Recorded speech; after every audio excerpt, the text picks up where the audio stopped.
Hello everyone, my name is Mist, and welcome to my review of Now That's What I Call Music 16. This album was released on July 27th, 2004, and in my opinion is probably the worst for albums 11 through 20. There are still a number of good songs on this, but there are a lot of songs that are either bad or songs I don't care about. So let's get started with a song from an artist you know, but not the way you expect. These chicks don't even know the name of my band, but they're all. This is by far the longest song on this album. This is a comedic fiction, and for brevity's sake, I can't get into a lot of content because there is a lot. The song is about how Eminem is the lead singer of a band called D12, and it makes everyone else in the band jealous and looked down upon. In order of appearance, this song has vocals from Eminem, Swift, con artists Kniva, Proof, and Bizarre. There are also parodies of Eminem's Superman and Lose Yourself in Bizarre's verse, and Eminem parodies Kellis's Milkshake in the last verse. If you watch the music video, you will also see parodies of 50 Cent's In the Club and Backstreet Boys' I Want It That Way. As for the song, it has a good beat and I really like how it sounds, but due to me having a very warped sense of humor, I don't think it's funny. If you listen to this, it would probably be funny to you guys, so while it might do justice to you guys, I can't go back to this much. And now onto a song that sounds happy, but is actually darker with its lyrics.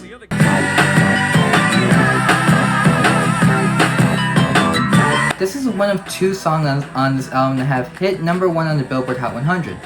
Andre 3000 was inspired by punk bands like the Ramones, Buzzcocks, The Hives, and The Smiths. As for the lyrics, this song describes the protagonist's concerns and doubts about a romantic relationship, and that's just the first verse. The song is one of those songs I don't care about, and it's not because it's a bad song, but it's because there are songs I enjoy a lot more on this album. There is not a lot of songs that hit both number 1 and that I like, and unfortunately this isn't an enjoyable song for me. I think the biggest culprit might be Overplay, and it became old fast at that point. So let's get into an artist I don't enjoy that much, while everyone else does.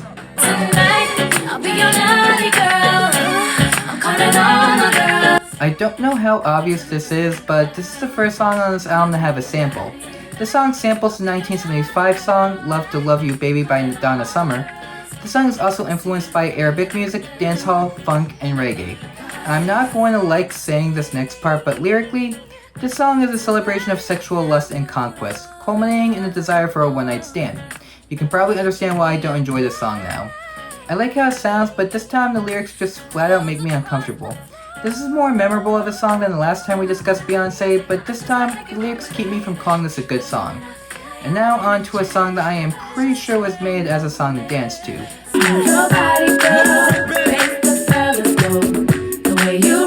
This is actually the first single from this duo. Cephas Sounds was impressed by how well they both sang and suggested they produce a song using the Coolie dance rhythm. This is the song that came from it. This song also includes lyrics from the 1985 song Can You Feel the Beat by Lisa Lisa and the Colt Jam. As for my opinion, I don't enjoy the song that much. I think it comes down to how it sounds because I don't like it that much. I have a hard time finding any enjoyment out of this song, and it probably isn't for me. And now on to an artist we haven't talked about since December of last year.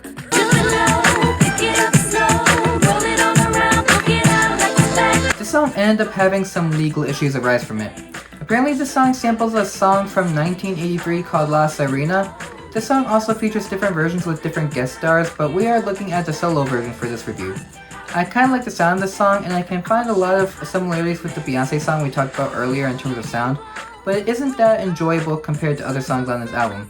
There isn't much to go off of this song, so while it is good, it isn't great like a lot of this album. And now on to our first song that didn't reach the top 10 of Billboard in this review. Hey mama, this that beat that make you move, mama, get on the floor. This version is different from what you would hear on their Elephunk album. This version of the song cuts the verse at the end and replaces it with a new one sung by Taboo and Applediap, as they both weren't on the original album version. Some of the lyrics were also changed due to references about the Middle East due to the Iraq War at the time, and the final change was them slightly altering the instrumental of the song. I don't know if Tippa Irie was removed in this version either, as I have never heard their vocals, but it is noted they provided some additional vocals for the song. As for my opinion, it has a good beat, but the repetitive vocals get on my nerve. This is a very common problem I have with this group, and unfortunately it's not going away anytime soon. But now on to an artist we have talked about one time before. I want a dude with the wickedest slang. I need a 1, 2, 3, how I'm mad. I don't think anyone expected me to talk about this guy again. The song was released on Beanie Man's 16th studio album and uses a vocoder and is on the Fiesta rhythm. Both singers are no stranger to this type of music, so you would expect it to be good, right?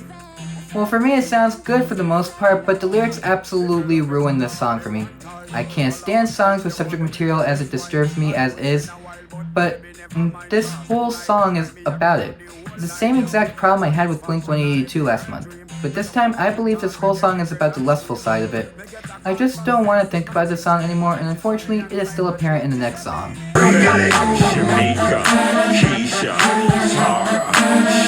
I don't think I need to explain what the song is about.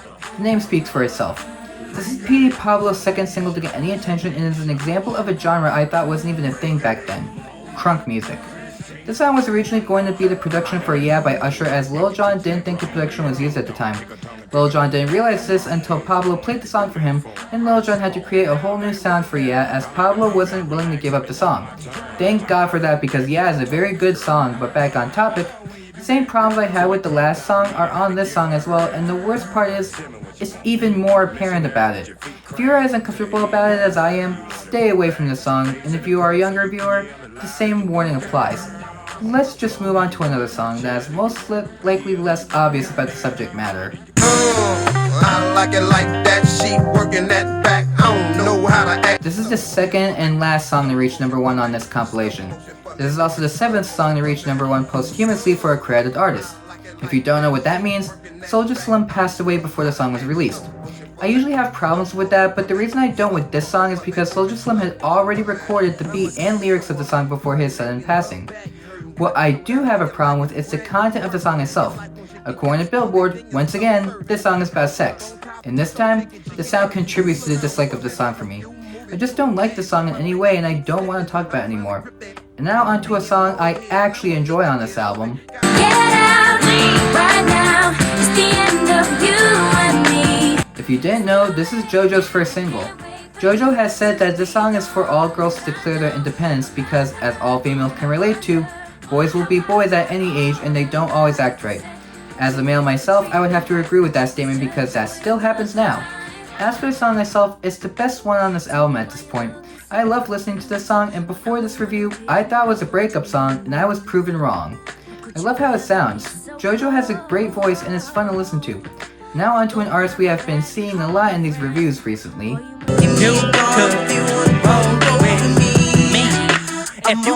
This is one rap song in this review where I am not disgusted by the lyrics.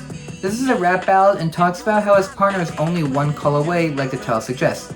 This also has actor Jason Weavers on the chorus, although he is credited as Jay Weave on the song. I do think the sound is good for the most part, but it's not good enough to put it among the best songs on this album. But in terms of everything we have gone so far, I will take it. And now going from a rap ballad to a pop ballad. Every time I try to fly apart without. This is a huge swerve in our music from what we have seen so far. This song is a plea for forgiveness for inadvertently hurting a former lover. If you know who that former lover is, and now the background, I would say that he doesn't deserve to be forgiven now. But back to this song. I do think it is a good song, but I can't get into it the way I can for other songs. I do think it does a good job of portraying its message well, and Spears does sound nice in this song, but there isn't much I can take away from this song. Now let's take a look at another cover song. Take my breath away. This was someone I never expected to cover this song. Unless it wasn't obvious, this was originally sung by Berlin for the Top Gun soundtrack back in 1986. Simpson chose to cover this song because she said she thought the song was the theme song for her relationship with her then husband, Nick Lachey. As for the quality of the song itself, I don't see much that makes it different from the original version. I believe that Simpson might have wanted to keep it as is when she recorded her own version, as it might have had a special meaning to her at the time. I have not been a big fan of the original, and I am not a fan of this version, and considering who the artist is, it is disappointing. And now on to the last song on this album to have reached the Billboard Top 10.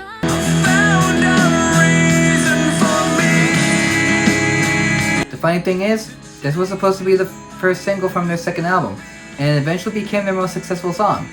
The song wasn't even fleshed out until one of the band's members played the opening riff, and then after that is when they started constructing more of it. After the instrumental was completed, the lead vocalist constructed the lyrics by using pieces of old lyrics and stream of thought ideas written in his journal. As for my thoughts, I've never been too fond of the song. It's not a bad song, but it's just one I have never been able to get like everyone else, so I just feel indifferent to it. And now on to the least successful song on this album.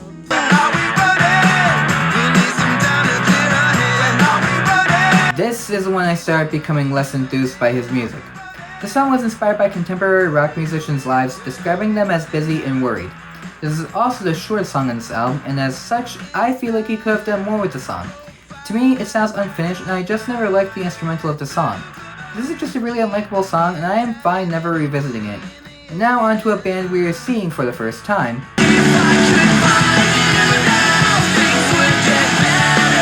This song may mean one thing on the surface, but it has a whole new meaning if you look deeper in it. At first, this song may be about a relationship that is falling apart, but that's not what it's about. This song is actually a farewell to their homes in Florida where they grew up before they moved to California and pursued their music career. The song not only has special meaning to them, but I think it blends the pop, punk, and emo genres together really well. I think it sounds really well too, and it makes it easier to listen to than other punk songs. Overall, I think it's a really well done song, and I think you should check it out. And now on to a band I praised last month.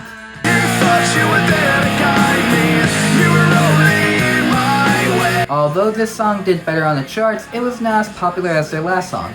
This song is about being pushed around and told how to live your life and standing up for yourself. This message still holds some weight as some parents are still dumb enough to treat their children this way, especially when children grow up in different times than their parents. Thankfully, I have parents who support me, so I have never dealt with this. But as for the song, I do like the song, but like a lot of others, I like their last song more. The way the song sounds doesn't work for me as it did last time, so I have trouble enjoying it more. Still though, this is a good song and worth checking out. And now onto a rock band we haven't talked about yet.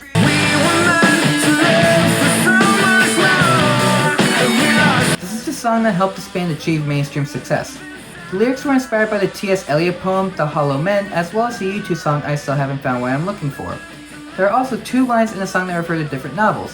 One line refers to Out of the Silent Planet by C.S. Lewis, and another line refers to Of Mice and Men by John Steinbeck. As for this song, I have mixed opinions about it. There are some parts of the song I like and don't like. I think the chorus is my favorite part of the song, while I'm not too fond of the other parts, but even though I am mixed on the song, this is better than our next song.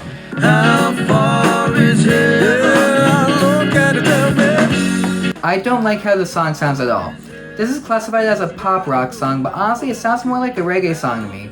Even then, I still can't get behind the song. It has a sound that is unpleasant for me and I have no enjoyment from listening to this. For some weird reason, this was also a minor hit on country radio and I can't find anything that would classify this as a country song. However, if you do want to know what a country song is, Cause I'm a redneck woman, I ain't no high-class bra. this is Gretchen Wilson's first single ever. I think it is self-explanatory what the song is about, so I won't harp on it. And as it turns out, I do like the song. This was a slow burn in terms of liking it, but the more times I listened to it, the more I found myself liking it. This has a great sound to it, and Wilson herself has a great voice as evidenced by her Masked Singer win earlier this year. And I can't find much not to like about it. And with what is on this album, I'm not complaining. And that is it for this album. Not a lot of good songs, but I still think there are some good songs to choose from. I had a hard time going through this review because of that, so hopefully my thoughts were not jumbled during it.